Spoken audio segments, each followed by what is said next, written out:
Cook, you're always so eager to get carried away, aren't you? Miranda sneered. For a family that's not rich, maybe you shouldn't be enjoying this trip on my husband's money.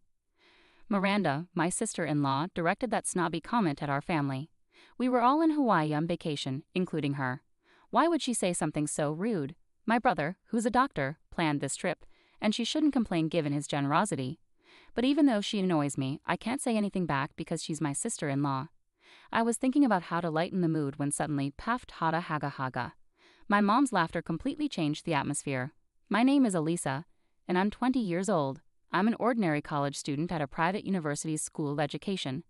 I want to become a child care worker. My days are full of assignments, hands-on training, and part-time jobs. I work hard because of my family's support. I live with my parents. My dad works in an office, and my mom has a part-time job at a nearby bakery, just a typical American family. I find a lot of comfort in our normal family life. Besides my parents, I have an older brother, John, who is 8 years older than me. He graduated from a state medical school and works at the same hospital where our maternal grandfather is the director. Even though my brother is very accomplished, my parents, especially my mom, always support my dreams without comparing us. My mom is particularly thoughtful and considerate. She once told me, "You know, Lisa, it doesn't matter if your family is successful." My dad was a doctor too, but I chose to go to culinary school after high school. "Didn't you ever think about taking over Grandpa's practice?" I asked. "Darling, I was never interested in being a doctor. The responsibility of people's lives was just too much for me," she chuckled. "But you were an only child. Maybe Grandpa secretly wanted you to."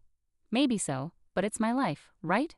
And now, with John being a doctor, everything turned out okay. My father's just happy that one of his grandchildren has followed in his footsteps. I guess that's true. I don't think Mom ever intended to slight my grandfather. She chose her own happiness, marrying my father instead of taking over the family practice. Now that John's a doctor and works at Grandpa's hospital, there's no worry about his successor. It makes me realize that my mom has been through a lot. Because of her experiences, she's very supportive of me. Normally, with a brother who's a doctor, there might be expectations on me. But my mom never expects anything specific from me, nor has she ever abandoned me. She just believes in letting me be me and John be John. My dad feels the same way. When I told him I wanted to become a child care worker, he didn't hesitate and just said, "Give it your best shot." I'm really lucky to have such supportive parents. Knowing their background, it's no surprise that John is also laid back. Despite being a doctor, he's humble and always encourages my dreams. Just the other day, after I finished my training, he called me. "Hey Elisa, you finished your training today, right? Well done." "Thanks, John. It was tough this time. I was working with 2-year-old toddlers." "Turbo twos, huh? It's amazing how you handle multiple kids at once. I really admire that." "Oh, come on, what you do, taking care of people's lives, is way more impressive."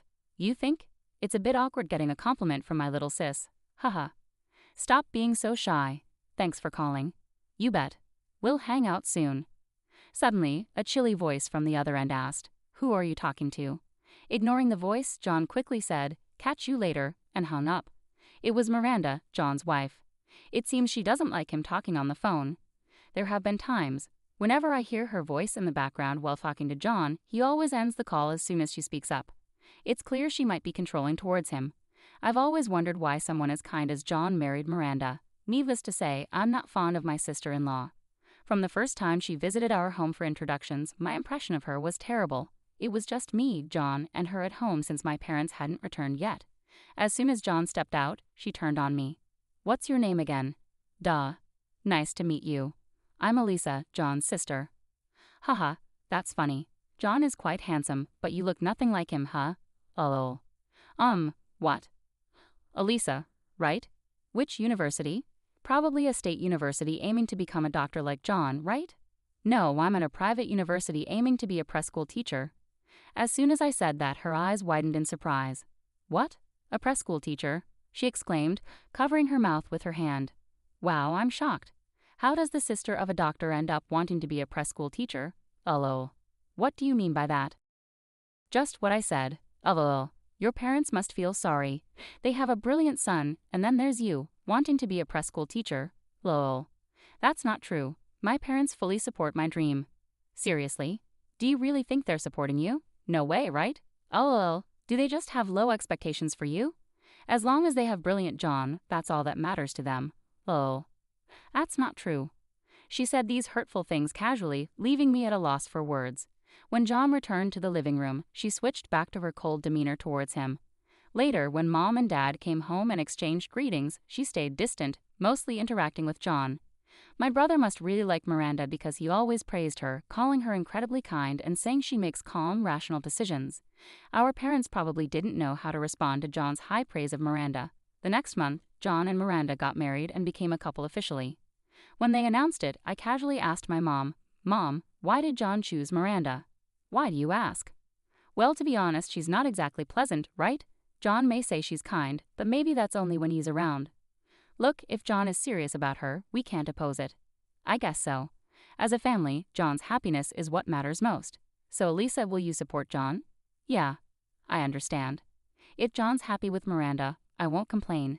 But their marriage affects all of us. She's my sister-in-law now, and for my parents, she's their daughter-in-law. I can't help but worry about our future relationship given her attitude." A year after their marriage, Miranda's attitude hadn't changed. She would get annoyed when John and I talked on the phone. She often didn't come to family gatherings, leaving just my brother. Even when they did attend together on special occasions, she stayed on her phone and didn't engage in conversation. I had mixed feelings about her behavior, but they were married, and it wasn't my place to intervene. All I could do was hope for my brother's happiness. Then one day, when I got home from college, my mom suddenly said with a big grin on her face, "Elisa, we're going to Hawaii." Kauai, yes, with John and Miranda, the whole family. "Why all of a sudden, and why not somewhere closer, but Hawaii?" I asked. "Well, it turns out John suggested this trip," she explained. "John did?" According to Mom, John wanted to make up for not spending enough time with the family in the past. Since Dad was turning 55 and Mom 50, reaching these milestones, he thought it was a good opportunity for a family trip. That's what my parents suggested. If we're going, we all want to go together, and that's how we decided on Hawaii. After hearing the plan, I asked my mom the question that had been bothering me the most. I mean, I'm excited about going to Hawaii, but isn't Miranda going to have a problem with all of us going together? "You'd think so, right?" But she surprisingly seemed on board with it, saying, "I'd love to go to Hawaii." "Really?" "Miranda has always wanted to visit Hawaii, so since she's on board, let's all enjoy it together, right?" "Sounds good. I've never been to Hawaii, so I'm super excited." And just like that, we decided to head to Hawaii in 2 months. The thought of Miranda joining us did bring some mixed feelings, but the excitement of the trip overshadowed them.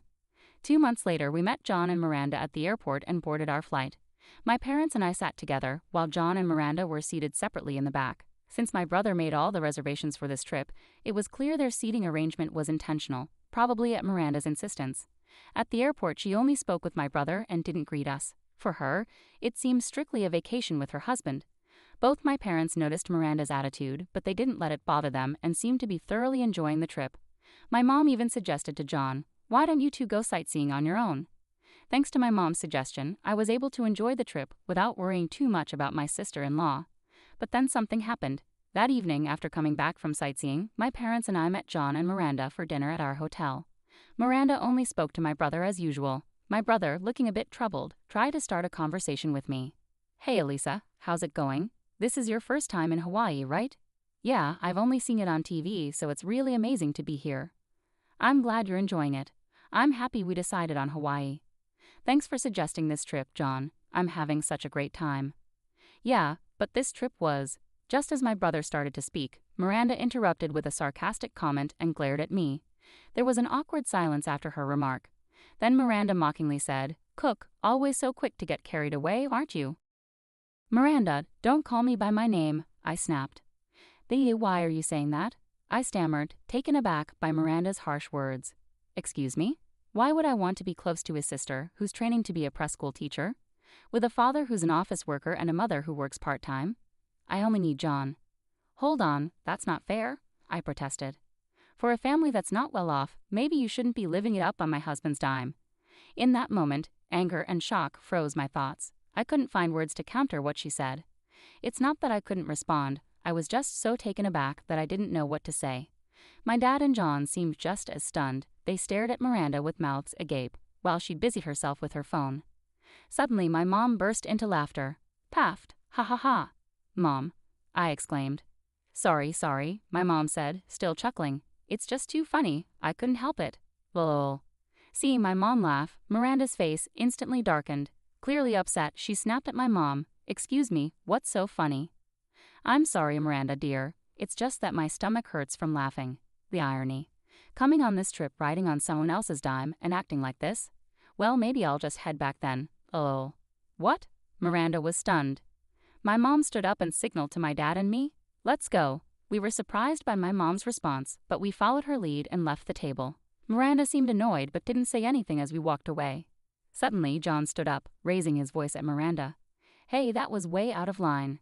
What, John? She asked, clearly taken aback. Apologize to Mom, to my family.